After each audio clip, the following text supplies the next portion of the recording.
welcome to the stage the Director of the Office of International Religious Freedom, Dan Nadel.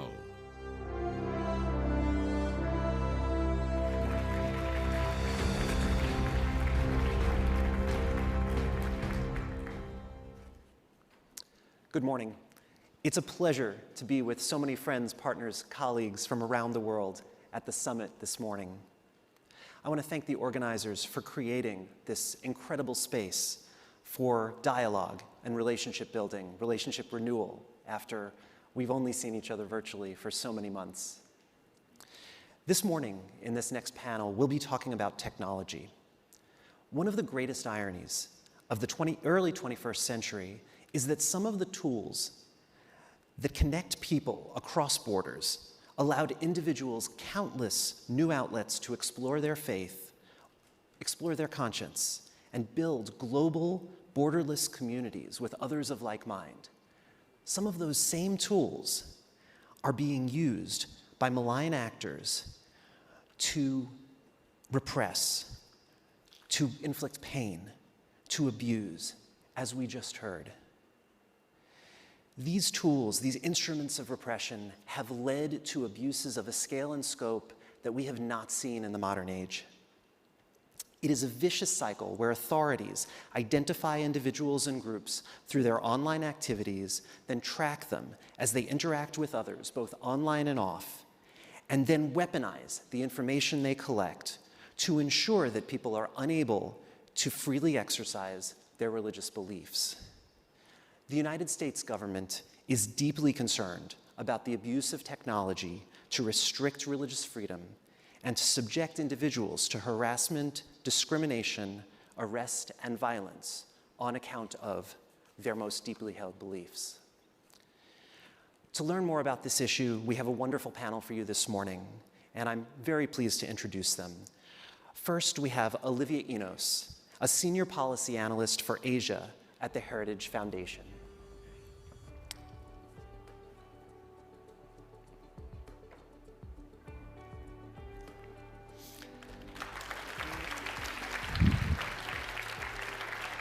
Second, we will hear from Uyghur American attorney and human rights advocate Nuri Turkel. He's vice chairman of the U.S. Commission on International Religious Freedom.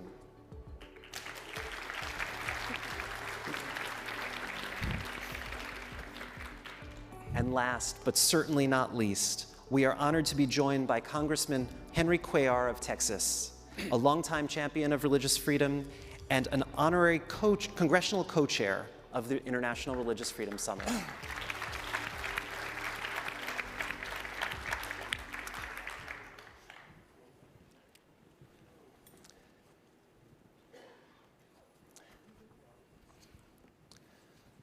Well, good morning all, and thanks for joining. Good morning. So we're going to have opening remarks from each of our panelists, and then we'll have a bit of discussion as time allows. Olivia, please go ahead. Great, thank you. It's a pleasure to be here today and to see so many people around the room who are dedicated to promoting and protecting religious freedom. On January 30th, 2020, after the World Health Organization had declared the coronavirus outbreak a global emergency, Chinese Christian Sun Feng sent an urgent message to his WeChat group, urging them to begin 9 days of prayer and fasting for the victims of COVID-19 and their families. On the 7th day of the fast, local police from the Public Security Bureau detained Mr. Sun for 24 hours. His crime? So-called unauthorized prayers. Instead, he called for additional days of fasting in the face of this type of persecution. And as a consequence, he had his computers and his cell phone confiscated by government authorities. What happened to Mr. Sun is eerily reminiscent of what happened to coronavirus whistleblower Dr. Li Wenliang. And the situation of Dr. Li was eerily reminiscent of whistleblowers in previous pandemic situations, such as the SARS pandemic in years prior. Stories like these are emblematic of how authoritarian actors use and manipulate technology to suppress human rights and freedom. This is true all across the globe, but I'd like to highlight in particular 3 instances in the context of Asia. First, of course, China. We have seen how between 1.8 and 3 million Uyghurs have been placed inside of political re-education camps in China.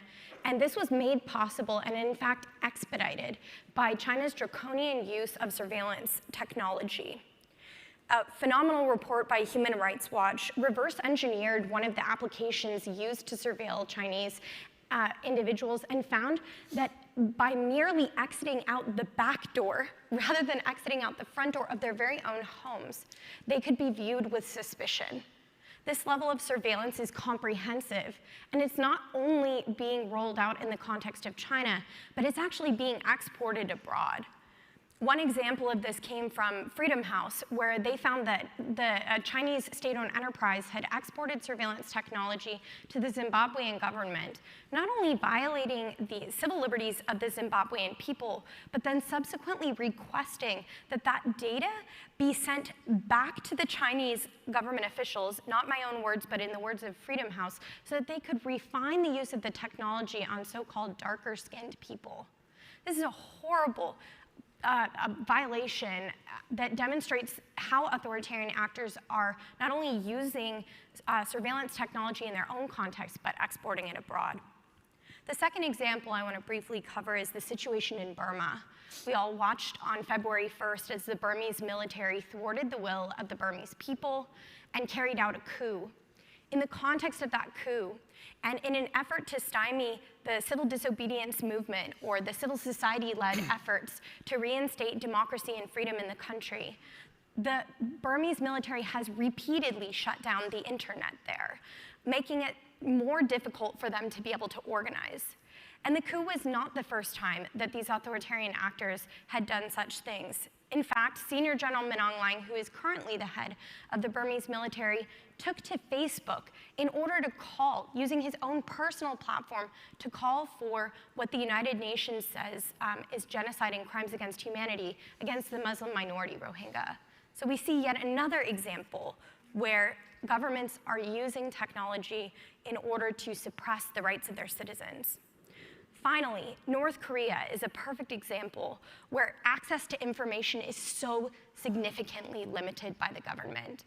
If people have access to a radio, for example, if they're found listening to a Korean drama or even have a Bible, they can have 3 generations of their family sent to political prison camps, which are believed to hold between 80,000 to 120,000 individuals today. These types of policies demonstrate the importance of US government efforts to promote information access in these contexts. And I think that the North Korean people, who often rely on access to information as a lifeline in the market context, should be able to access that information.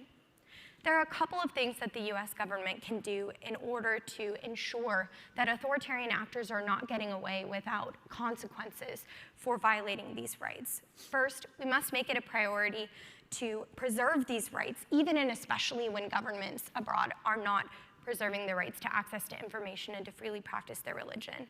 Second, we have to promote information access in any way that we can. Third, we need to support people-led movements, like the civil disobedience movement in the context of Burma. Fourth, we need to use human rights authorities like the global Magnitsky sanctions in order to target individuals who are suppressing rights. And fifth, we need to limit exports of dual-use technologies like those that are often used in the context of China. These types of actions send a powerful message that the US stands on the side of freedom and stands with people all across the globe who are facing these restrictions. Thank you. Thanks so much. Commissioner Turkel. Thank you. I want to begin by thanking the IRF Summit for inviting me to speak on this important topic. It's truly an honor to be here with you. Most of you are, by now, should be aware of the ongoing genocide in the Uyghur region, where the Chinese Communist Party placed millions of Uyghurs, Kazakhs, and other Turkic Muslims in industrial-scale concentration camps. This represents the largest mass incarceration of an ethno-religious minority group since World War II. The CCP aims to eliminate the distinct Uyghur ethno-religious identity from the faith of the earth. The Chinese regime's digital authoritarianism is an integral part of its brutal oppression of Uyghurs through the pervasive use of advanced surveillance technology and myriad of digital tools. For decades, there was a commonly accepted conventional narrative that digital technologies would inherently foster democratization. Many people argue that because the internet was a space in which free speech and open communication would occur across national and other boundaries, it would export openness and free exchange of ideas into previously closed societies. The rapid rise of digital authoritarianism used by regimes such as those in China and Russia has proven this theory wrong. In fact, digital authoritarianism is on the rise globally. More than 80 countries have adopted Chinese surveillance technology. The tools perfected by the Chinese regime will be replicated and multiplied for use against the vulnerable ethnic and religious groups. This is a subtle and sometimes silent form of social control, pervasive yet largely unseen, therefore especially nefarious to address. What we're facing with digital dictatorship is a threat to free speech, democracy, and religious freedom. Since early 2017, the Chinese Communist Party has carried out some of the worst forms of human rights abuses against the Uyghur people, brutalities that former Secretary of State Mike Pompeo determined as a genocide and crimes against humanity, and that Secretary Antony Blinken also endorsed and formalized. A growing number of parliaments in the free world have also taken the same stance as that of the United States, cementing this issue as one of the global concerns. Today, Uyghurs and other Turkic Muslims live in a world where Chinese officials, assisted by sophisticated technology, impose an iron grip over every aspect of life. Video cameras equipped with facial recognition software are omnipresent in cities and villages. Uyghurs must have their ID cards scanned at ubiquitous checkpoints to gain access to parks, banks, malls, and stores. These scanners are linked to broader policing technology. If an individual is identified as risky, then entry will be denied. These arbitrary and unjustifiable classifications have also resulted in many individuals being sent to the camps. Any police officer can scan QR code posted outside of Uyghur home to learn who lives there and how, quote unquote, trustworthy that they are. Cell phones come equipped with mandatory spyware that record every aspect of Uyghurs' online activity. Officials have detained many individuals for what they have written in text messages and said in a video conversation with relatives abroad. Starting in 2015, the Uyghurs were equipped to submit biometric data as part of the passport application. Ironically, many of those who applied for also detained and interned on the grounds of these applications and intended travel destinations. As Olivia pointed out, according to the Human Rights Watch, in 2017, authorities across the region also began collecting vast numbers of biometric data under the guise of public health programs. These programs require that all Uyghurs aged 12 to 75 submit blood work, iris scans, voice recordings, and other forms of biometric data to the state in exchange for free health examinations. DNA collected from Uyghurs without consent has also ended up in the hands of Western companies and scientists. An app called IJOP, Integrated Joint Operating Platform, is another central part of the digital repression. Data gathered about Uyghurs during the interviews and home visits by police are entered into app, including details as to whether somebody prays at home or leaves, enters from specific doors at their homes. An algorithm analyzes and scores individuals, determining whether they are above or below detection threshold. From where we stand today, Uyghurs cannot do anything to escape the watchful eye of the Chinese government. So what are the implications for all of us in this room and around the world? I would like to end my remarks with some questions. What should governments and international community do to respond and stop the spread of digital authoritarianism? What should be the core principle included in any code of conduct on human rights for business operating in China? Should we consider Silicon Valley to be part of the solution or root cause of the problem in addressing the spread of Chinese digital dictatorship?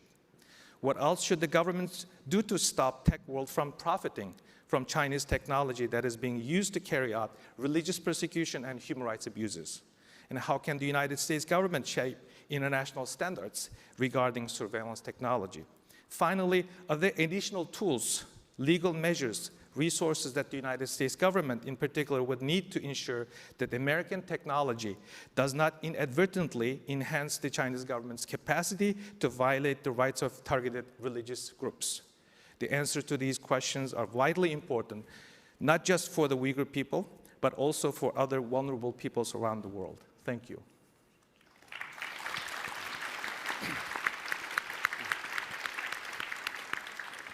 Thank you so much, Commissioner. Congressman, please. Thank you so much, and good morning to everybody. I understand that at this particular hotel, this is the first gathering over a long period of time, so I'm glad that this group is here together. I want to thank my panelists today, and certainly want to thank all of you. I want to thank my colleagues, Ambassador Brownback, certainly Senator Coons and Senator Langford, and my neighbor, Mr. Chris Smith also, and all of y'all for participating today. I think we all understand, as people of faith, we all understand that we have the right to worship and participate in public life without the fear of discrimination or attack or persecution. Same protections that are afforded to the non-believers. We should all have the same rights. Millions of Americans are inspired to get into charitable missions, educational mission, given because of our religion. And we understand that our religious beliefs are so important in our lives. The current state of international religious freedom is one of great concern, as it's been mentioned, with government restrictions on religion rising to a record high, according to many studies that we've done. We all understand how faith is an enormous force for good in our society, not only for the individual, but as society as a whole itself. I'm one of the co-chair of the Bipartisan International Religious Freedom, and I'm glad that we're all working together in Congress to make sure that we put a focus on what's happening across the world. I want to talk about the same subject, technology and persecution in China, and then I'm going to divert a little bit about another actor that's attacking people of faith. As it was mentioned a few minutes ago, China broadly criminalizes religious expression and continues to persecute the groups that were mentioned a few minutes ago.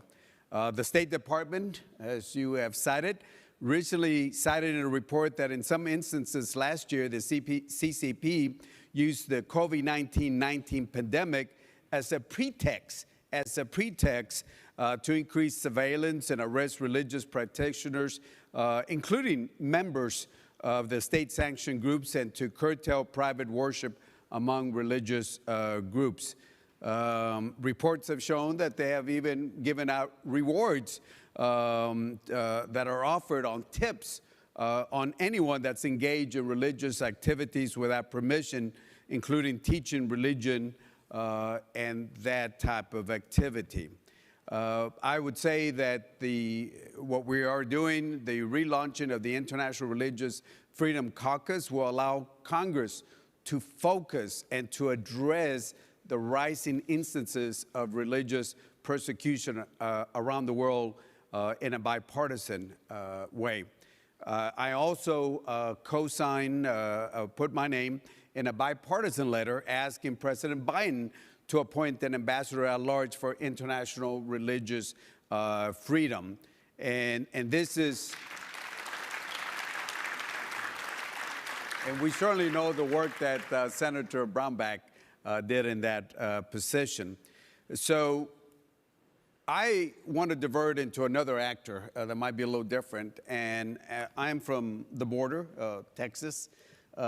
We see folks that are coming in from Central and South America and other parts of the world are coming in.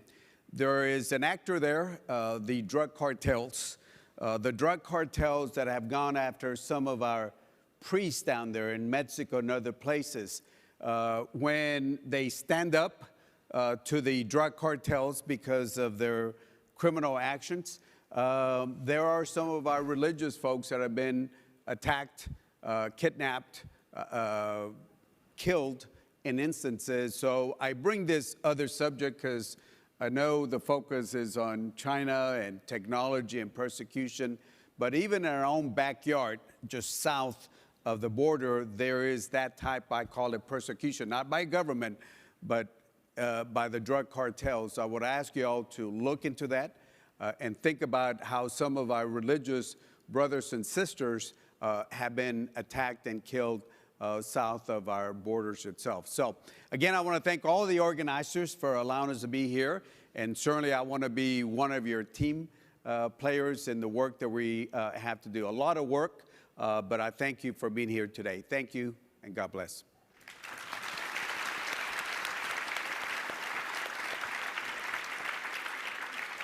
Thank you, Congressman. Very brief question to our panelists.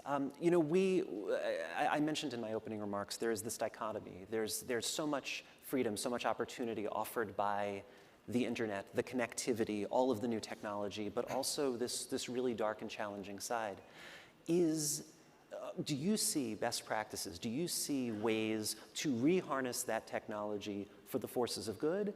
Or does this challenge require legislation? Does it require civil society action? Does it require all of these things, perhaps? But I'd welcome your thoughts. Olivia. Yeah, I guess I would start by saying I think there's a really great model in the North Korea context.